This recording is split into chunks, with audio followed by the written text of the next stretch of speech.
क्या आपकी बाइक अब हल्की नहीं भारी महसूस होने लगी है? एक्सेलरेशन दे रहे हो लेकिन बाइक में जान नहीं आ रही। बाइक का इंजन चिल्ला रहा है लेकिन पावर फील नहीं हो रही। बाइक चल तो रही है लेकिन फील मर चुकी है। लोग सोचते हैं कि बाइक पुरानी हो गई है, इंजन वीक हो गया है या फिर माइलेज ज्यादा होने की वजह से अब बाइक में पहले जैसी जान नहीं रही।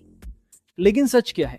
बहुत बार प्रॉब्लम इंजन में नहीं होती, प्रॉब्लम धीरे धीरे क्लच सिस्टम में शुरू हो रही होती है। और सबसे डेंजरस बात, ज्यादातर लोग इसके शुरुआती साइंस को नॉर्मल समझकर इग्नोर करते रहते हैं। अगर आपकी बाइक पहले गियर में हैवी फील कर रही है, पिकअप पहले जैसी शार्प नहीं रही और थ्रॉटल देने के बाद भी वो इंस्टेंट रिस्पॉन्स नहीं आ रहा, तो ये वीडियो आपके लिए ही है।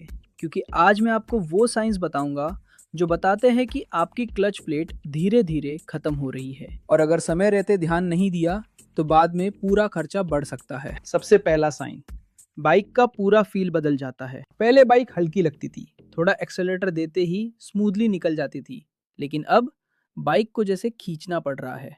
रिस्पॉन्स स्लो हो जाता है, पावर डिलीवरी डल फील होने लगती है। कई राइडर्स इसे नॉर्मल एजिंग समझ लेते हैं, लेकिन अक्सर यही शुरुआती क्लच वियर का सिग्नल होता है। दूसरा साइन, एक्सेलरेशन और स्पीड का कनेक्शन वीक होने लगता है, यानी आरपीएम बढ़ता है, इंजन आवाज ज्यादा करता है लेकिन बाइक उतनी तेजी से आगे नहीं बढ़ती।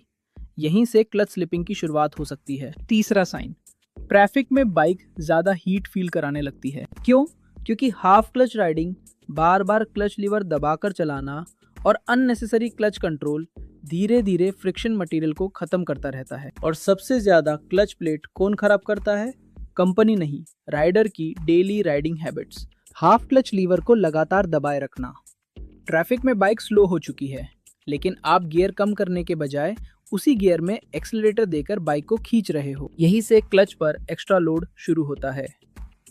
हाई आरपीएम अब्यूज, मतलब बिना जरूरत बार बार थ्रॉटल घुमाना। चीप इंजन ऑयल, कोई भी सस्ता ऑयल डाल देना। और सबसे बड़ा प्रॉब्लम, लोकल या डुप्लीकेट क्लच प्लेट्स। सिर्फ थोड़े पैसे बचाने के चक्कर में लोग ऐसी प्लेट्स लगवा लेते हैं जो कुछ ही समय में पूरी बाइक का स्मूथनेस खराब कर देती हैं। ये सब धीरे धीरे बाइक की रिस्पॉन्स, स्मूथनेस और पुलिंग पावर को मार देते हैं। अब एक और इम्पॉर्टेंट चीज, हर हैवी फीलिंग क्लच प्लेट की वजह से नहीं होती। कभी कभी इशू क्लच केबल एडजस्टमेंट में होता है, कभी वीक स्प्रिंग्स में, कभी गलत इंजन ऑयल में, और कई बार डुप्लीकेट पार्ट्स पूरी राइडिंग फील खराब कर देते हैं। इसलिए बिना प्रॉपर चेकिंग सिर्फ क्लच प्लेट बदल देना हमेशा सही सॉल्यूशन नहीं होता। और यही जगह है जहां बहुत लोग अननेसेसरी पैसा खर्च कर देते हैं। अब बात करते हैं सबसे डेंजरस गलती की,